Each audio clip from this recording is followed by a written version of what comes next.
جان لیا. اب چلیے آگے بڑھتے یہ دیکھتے ہیں کہ آخر اس کی ضرورت کیا ہے, اس کی اہمیت کیا ہے. نہیں, میں مسلمان ہو گیا, میں نے اپنا ایمان درست کرنا چاہا یا پھر کر رہا ہوں, تو مجھے ملے گا کیا, اس سے کیا فائدہ ہے, یہ بات بھی جاننے کی ضرورت ہے. تو دیکھیے عزیز دوستو, سب سے پہلی بات جیسے میں نے آپ کو بتایا, یہ بنیادی بات ہے, یہ بنیادی چیز ہے جس پر اسلام قائم ہے. آپ جب قرآن پڑھیں گے, تمام انبیاء علیہم السلام, جتنے بھی انبیاء دنیا میں آئے, سب سے پہلا ان کا مشن, سب سے پہلی بات جو اپنے لوگوں کو سناتے ہیں, وہ ہے عزیز دوستو عقیدے کی بات, وہ ہے ایمان کی بات. سب سے پہلے اسی کی طرف دعوت ہے. اللہ نے قرآن میں کہا وَلَقَدْ بَعَثْنَا فِي كُلِّ أُمَّةٍ رَسُولًا أَنِ اعْبُدُوا اللَّهَ وَاجْتَنِبُوا الطَّاغُوتَ. میں نے ہر رسول کی طرف یہ میسیج کیا ہے, ہر رسول کو یہ میسیج دے کر بھیجا ہے کہ وہ لوگوں کے درمیان جاتے ہیں اور جا کر کہتے ہیں کہ آپ اللہ کی عبادت کی طرف آئیے, بنیادی چیز کی طرف لوٹیے, اور شیطان کے حربوں سے اپنے آپ کو بچائیے, طاغوت کی طاقت سے اپنے آپ کو بچائیے, طاغوت کے نرغے میں ہرگز نہ پھنسیے. یہی وہ چیز ہے جس پر انبیاء علیہم السلام اپنے دعوت کا آغاز کرتے ہیں. اسی اہل علم کہتے ہیں کہ عقیدہ کیا ہے, مفتاح دعوت الرسل, رسولوں کی دعوت کا آغاز, کنجی یہیں سے شروع ہوتی ہے. رسول آتے ہیں, پہلی بات یہی سناتے ہیں, یہیں سے ان کی بات شروع ہوتی ہے. ہم جانتے ہیں اللہ سبحانہ و تعالیٰ رسولوں کو بھیجتا ہے, پیغمبروں کو بھیجتا ہے, میسنجرس آتے ہیں, پروفٹس آتے ہیں. وہ آتے ہیں لوگوں کو صحیح راستہ دکھانے کے لیے, ہے نا. وہ یہ بتانے کے لیے آتے ہیں کہ دیکھو بھائی, تم اس دنیا میں ہو, لیکن تمہیں بنانے والا خالق تم سے کیا چاہتا ہے, تم دنیا میں کیسے رہنا ہے, تمہیں کیا کرنا ہے اور کیا نہیں کرنا ہے, وہ کیا سٹرکچر ہے, وہ کیا کانسیپٹ ہے, وہ کیا سسٹم ہے.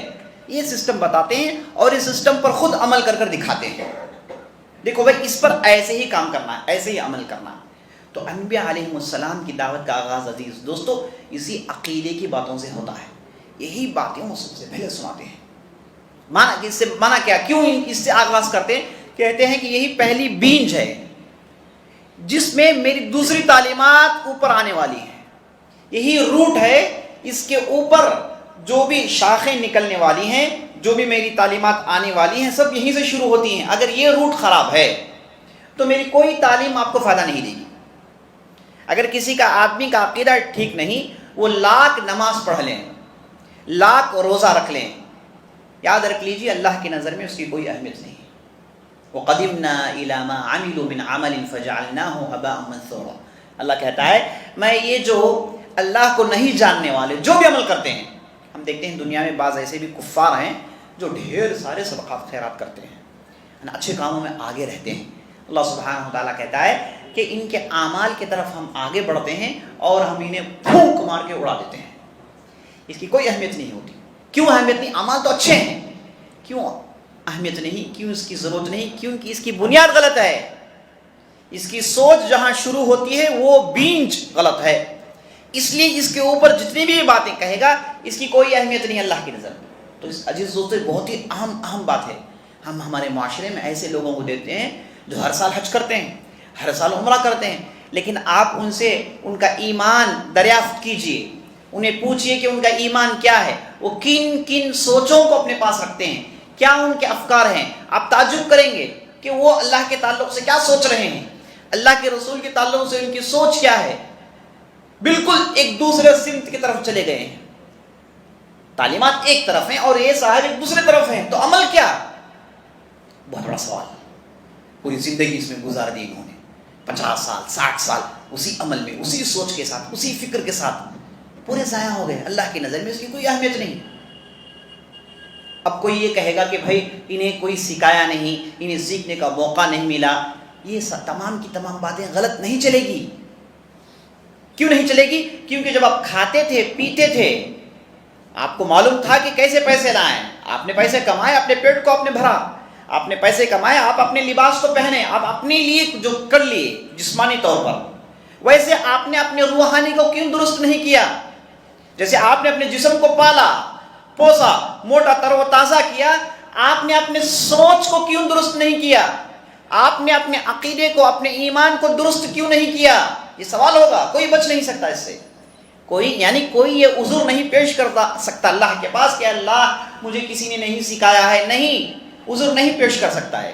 کیوں نہیں کر سکتا؟ کیونکہ یہ اس کے بیسک ضروریات میں سے ہے. ابن القیم رحمۃ اللہ علیہ کہتے ہیں انسان اپنا ایمان جاننا اس سے زیادہ ضروری ہے جتنی اس کے کھانے پینے کی ضرورت ہے. کھانا پینا وہ جانتا ہے اور اسے کمانے کے لیے دوڑتا ہے، محنت کرتا ہے، کھاتا ہے پیتا ہے. تو جب تو کھاتا پیتا ہے تو نے اپنے صحیح ایمان کو جاننے کی کوشش کیوں نہیں کی؟ اس پر وقت کیوں نہیں صرف کیا؟ تو نے کبھی یہ چیز نہیں سوچی کہ تجھے آخر پیدا کیوں کیا گیا ہے؟ یہ آپ نے کیوں نہیں سوچا؟ جبکہ انسان کا ذہن اسے بار بار اس طرف بلاتا ہے، چباتا ہے، لیکن تو نے اسے سوچا کیوں نہیں؟ یہ سوال ہوگا. تو نے کبھی یہ کیوں نہیں سوچا کہ مرنے کے بعد ہوگا کیا؟ تجھے آخر کس نے پیدا کیا اور پیدا کرنے والے کا کیا مقصد ہے؟ تو خود کوئی کام نہیں کرتا بغیر مقصد کے، ہے نا؟ انسان کوئی حرکت بغیر مقصد کے نہیں کرتا. آپ کوئی آدمی، آپ کی ملاقات ہوئی سڑک میں، آپ نے اس آدمی سے پوچھا کہ بھائی آپ کہاں جا رہے ہیں، اور اس آدمی نے بدلے میں کہا کہ مجھے نہیں معلوم ہے، تو آپ اس پر ہنسیں گے، کہیں گے کہ بھائی تم گھر سے نکلے ہو، پہن کر کپڑے بن کر ٹھن کر نکلے ہو، کہیں جا رہے ہو، ہے نا؟ تو آپ کو معلوم نہیں، تم کو معلوم نہیں کہاں جا رہے ہو، تو آپ ضرور تعجب کریں گے، اس کی عقل میں شک کریں گے آپ. کیونکہ کوئی انسان بغیر ضروری سڑکوں میں نہیں چلتا، کہیں جانا ہوتا ہے، اسے ڈیسٹینیشن ہوتا ہے اس کے پاس. جب انسان چھوٹی سی چھوٹی حرکت بھی بغیر سبب کے نہیں کرتا، آپ اس دنیا میں ہیں بغیر سبب کے، آپ اس دنیا میں بھیجے گئے، آپ حرکت کر رہے ہیں، اپنے دماغ لگا رہے کمانے میں سب کچھ، اور آپ کو نہیں معلوم کہ آپ کس لیے اس دنیا میں ہیں. آپ کو مرنا ہے، یہ تو آپ جانتے ہیں، مرنے کے بعد ہوگا کیا؟ آپ سے کیا کیا سوالات پوچھے جائیں گے، کون ہم کو بنایا ہے؟ یہ بنیادی سوالات ہیں جو انسان کے ذہن میں اللہ نے رکھ دیے ہیں. ہر آدمی اس چیز کو سوچتا ہے. تو بتانے کا مقصد عزیز دوستو، کھانے پینے سے زیادہ ضرورت ہے آپ اپنے ایمان کی باتیں جانیں. تو اسی لیے انبیاء علیہ السلام اپنی بات کا آغاز یہی سے کرتے ہیں. بات کی شروعات کہتے ہیں کہ بھائی تم کون ہو، کس نے تمہیں بنایا ہے، تمہاری حقیقت کیا ہے، جس دنیا میں ہو تو کیسے ہونا چاہیے، کیا چیزیں، یہ تمام چیزیں یہیں سے بات شروع کرتے ہیں.